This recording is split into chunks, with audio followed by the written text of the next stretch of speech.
Assalamualaikum warahmatullahi wabarakatuh. Hari ini aku akan menjelaskan tentang hasil resensi film dari Diana Sinta yang berjudul Top Secret The Billionaire. Ini bersumber dari majalah LPM Dinamika. Oke. Nah, tak jelasin dulu filmnya seperti apa. Nah, judul filmnya ini adalah Top Secret The Billionaire. Sutradaranya Song Yo Sung Makanan.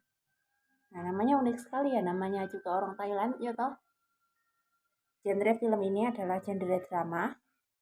Asal negara film ini adalah Thailand. Ya jelaslah namanya film-film Thailand gitu. Diproduksi oleh GMM Thai Hub. Tahun terbitnya tanggal 20 Oktober 2011. Editornya Sasikan Suranasuti.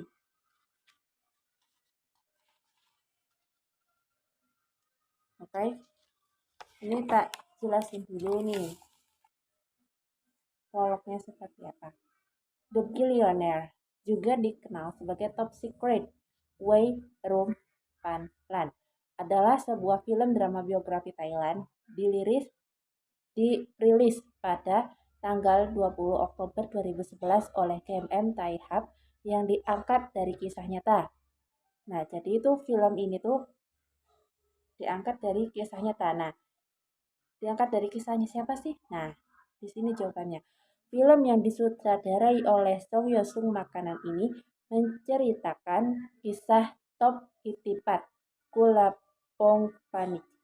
Pada saat usia 19 tahun, dia harus putus dari universitas dan memulai untuk bisnis rumput laut goreng kemasan.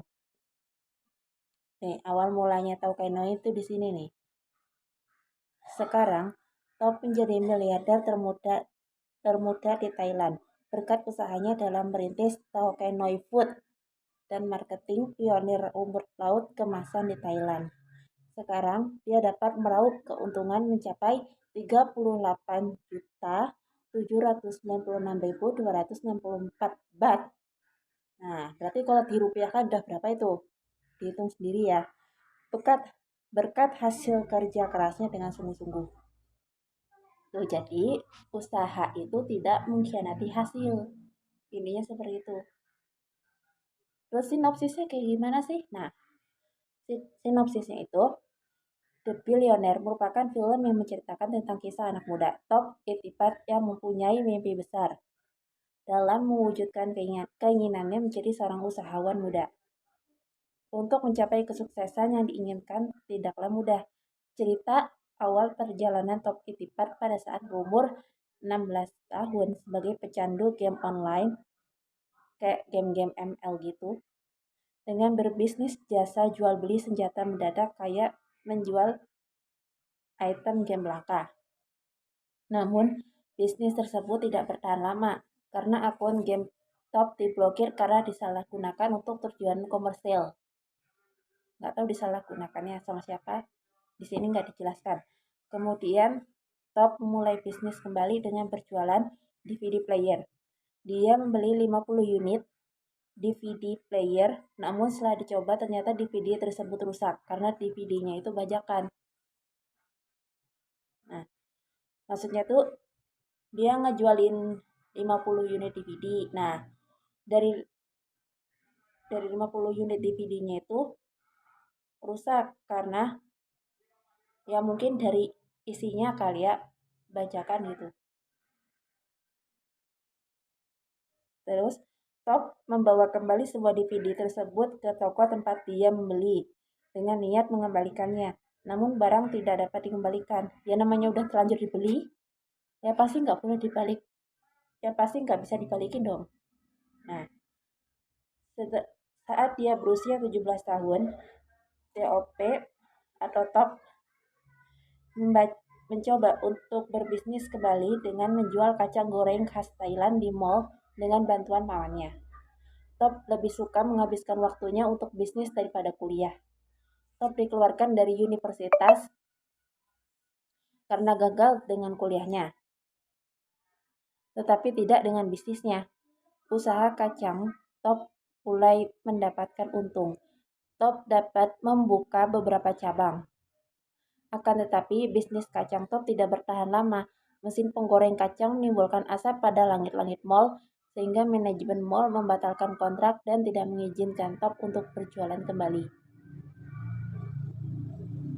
Nah, menginjak 18 tahun, orang tua Top bangkrut dan memutuskan untuk pindah ke China. Namun Top memilih untuk tetap tinggal di Thailand. Top melihat sebuah peluang bisnis ketika Lin membawa oleh-oleh rumput laut dari Provinsi Rayong. Nah, ini tahapan pembuatan tauke noi itu awalnya dari sini. Top memutuskan untuk berbisnis rumput laut. Pada awalnya, Top membeli rumput laut mentah dan menggorengnya sendiri dengan bantuan pamannya.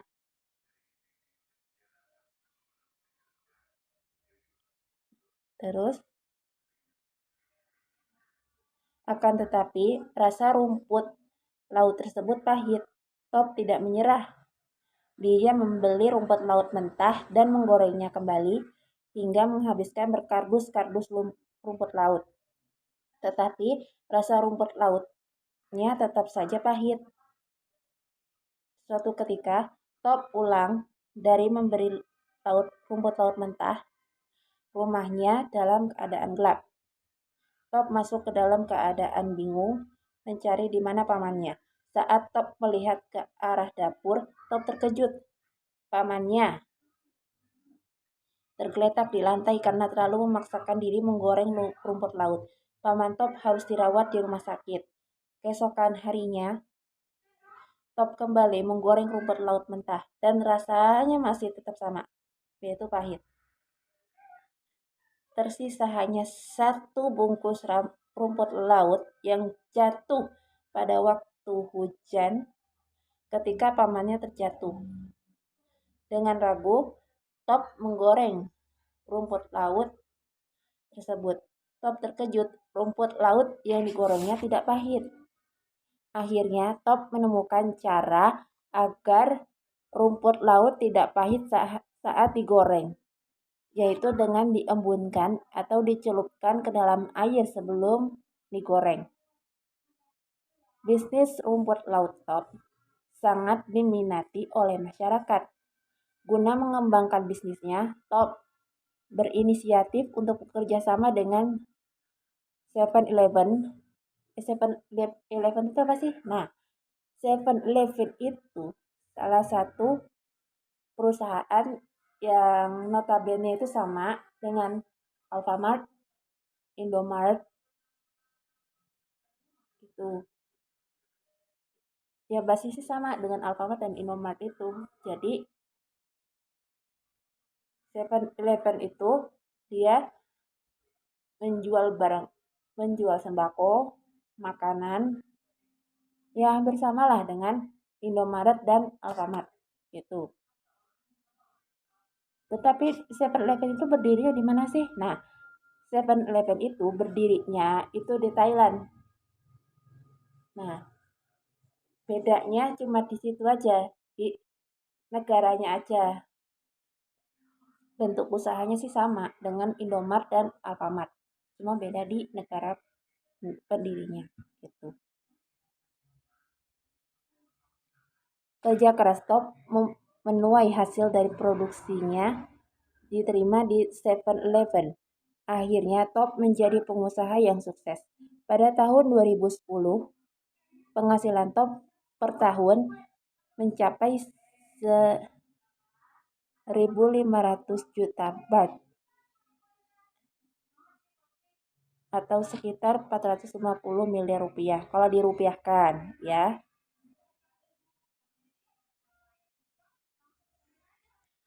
Mempunyai 2.500 karyawan, distribusi produknya hingga ke 6.000 cabang 7-Eleven dan 27 negara di dunia. Tuh, berarti tauke noi itu aslinya itu sudah mendunia. Meskipun dicicil baru 27 negara saja, sampai ia mempunyai perkebunan rumput laut di Korea Selatan. Film ini menampilkan cerita yang realistis terhadap nilai-nilai dalam kehidupan nyata, sehingga cocok ditonton oleh semua kalangan, khususnya anak muda yang ingin mewujudkan impian di masa mudanya dengan cara yang luar biasa. Namun, terdapat nilai negatif pada film ini, seperti menampilkan akhlak yang kurang baik terhadap orang tua, terhadap orang yang lebih tua, dan terlebih pada orang tua top itipat sendiri. Nah, ini yang bagiannya si top tidak baik sama orang tua itu tidak boleh ditiru ya teman-teman. Adanya jiwa kecanduan terhadap game online menjadikan dirinya malas belajar, yang mengakibatkan nilainya tidak memenuhi persyaratan kelulusan, sehingga di DO, kalau di negara kita itu istilahnya di DO dari pihak kampus. Dari kisah film Top Itipat ini mengandung nilai positif berupa motivasi yang harus kita terapkan. Demi mewujudkan ambisinya itu, banyak tantangan yang dihadapinya. Dari kisah film tersebut menjadi bukti bahwa pengalaman hidup dan semangat pantang menyerah sangat penting untuk mencapai kesuksesan. Jika kita mau berjuang dan bekerja keras, apa yang kita impikan akan terwujud. Ingat ya, hasil usaha itu tidak mengkhianati hasil. Jangan menyerah dan takut dengan keadaan.